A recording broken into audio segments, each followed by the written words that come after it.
মানিকগঞ্জ সদর উপজেলার গড়পাড়া এলাকার সাবেক মন্ত্রী ও ঢাকা সিটি কর্পোরেশনের মেয়র কর্নেল এম এ মালিকের ছেলে জাহিদ মালিক রাজনীতিতে ছিলেন না সক্রিয়।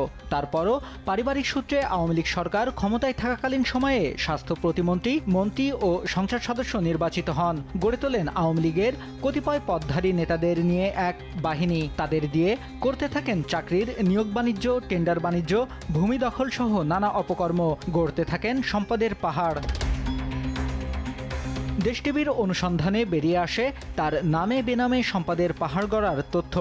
সম্পদের মধ্যে রয়েছে ঢাকার গুলশানে আলিশান বাড়ি, বনানীতে 14 তলা বিটিএ টাওয়ার, মানিকগঞ্জ শহরে 10 তলা বাণিজ্যিক ভবন, বিশাল আলিশান বাড়ি, বিশাল খামার বাড়ি।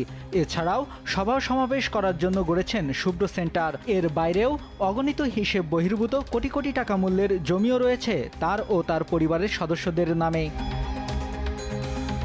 যে বিশাল খামার বাড়িটি করেছেন তা তার মায়ের নামে স্কুল করার কথা বলে স্থানীয়দের চাপ প্রয়োগ করে জমি দখল করেন। অভিযোগ রয়েছে তার পরিবারের মালিকানাধীন থাকাবস্থায় সানলাইফ ইন্স্যুরেন্সের লাখ লাখ গ্রাহকের অর্থ আত্মসাতেরও। তবে সুশাসনের জন্য নাগরিক কমিটি বলছে, যদি তিনি জ্ঞাত বহির্ভূত সম্পদ অর্জন করে থাকেন তা জনগণের সম্পদ। সরকার তদন্ত করে দুর্নীতির প্রমাণ পেলে সেই সম্পদ সরকারি কোষাগারে নেওয়া দরকার। আমি সুশাসনের জন্য নাগরিক মানিকগঞ্জ জেলা শাখার সাধারণ হিসেবে মনে করি এত বহির্ভূত আয় যদি করে থাকে সেটি সরকারের পক্ষ থেকে তদন্ত করে তালিকার পূর্ব তাদের যে সম্পদ সেটি যদি প্রমাণিত হয় তাহলে অবশ্যই সেটি সরকারি কোষাগারে ফেরত দেওয়া দরকার।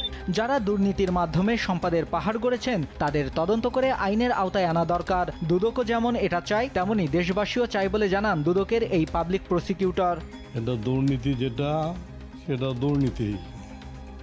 দুর্নীতি কিন্তু কোনো আমলেই সুনীতি হয় না। দুর্নীতির মাধ্যমে জ্ঞাত আয় বহির্ভূত সম্পদ যদি কেউ উপার্জন করে থাকে তাতে আইনের আওতায় এনে তাতে বিচার হওয়াটা আমার দুদকও কামনা করে, দেশবাসীও সেটা চায়।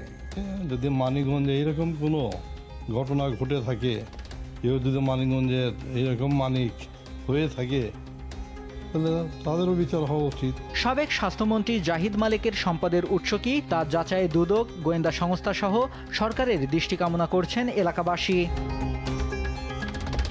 নিউজ ডেস্ক, দেশ টিভি।